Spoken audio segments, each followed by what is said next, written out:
Hi, I'm Nolan Chambers. For this assignment and discussion board, we were tasked with finding a professional American sports team that we think would be worthy of investment if all of the big four teams were in the vein of the Green Bay Packers, where you can physically invest in all of them and become a part owner.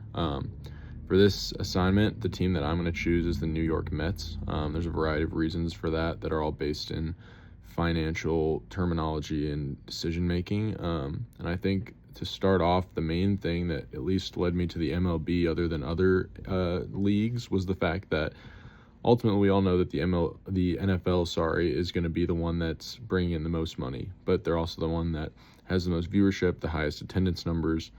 Most people think of the NFL as the most popular and the sport that really is tied to America and that most Americans are watching, even though baseball is considered our American national pastime. With that, it goes into something that was brought up in the description for this assignment, and that's that the teams that make the most money and that are the biggest teams and are winning the most are going to be the ones that cost the most for investment, just like in any other company. So that kind of made me rule out a lot of the NFL teams just because they're going to cost a lot more. Then going into the MLB, the NBA had kind of closed the gap for a while, but then now that the NBA is kind of facing some challenges with viewership and maybe not as popular as it was 5-6 years ago, the MLB is kind of getting back to where they need to be. And in 2024, they reported that they had the most viewership and attendance numbers and that things were going back in the right direction for the first time since 2017. So I think from that perspective, the MLB is getting back to where it needs to be. The pace of play is improving. People are coming to the games more. And I think the on-field product is looking a lot better, and that's a good thing.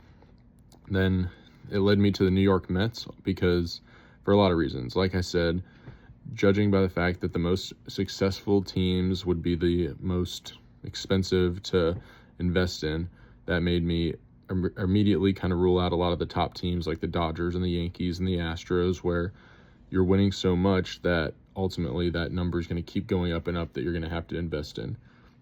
Now, the Mets get a lot of the same benefits as those teams, seeing as it's a big market. You have an owner that's willing to spend money and improve the roster, and there's a foundation there to be successful. And I think that's something that I immediately was drawn to, is trying to find a team that has growth potential, and that while they maybe aren't the most successful team now, they have a lot of the foundation in place to be successful. And I think a team like the Mets is something that you can really see that foundation there.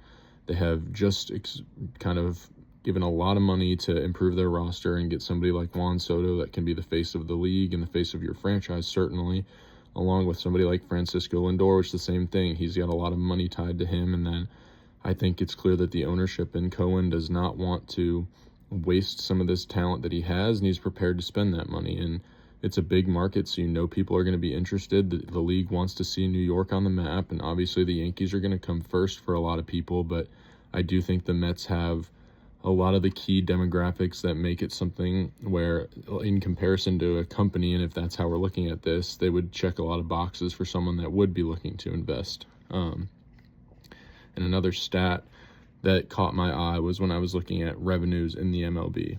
And when you look at the revenues, the top teams are going to be the Yankees and the Dodgers, the Cubs, the Red Sox, the Braves, Phillies, Astros, Giants, all these teams in big markets that are traditionally successful.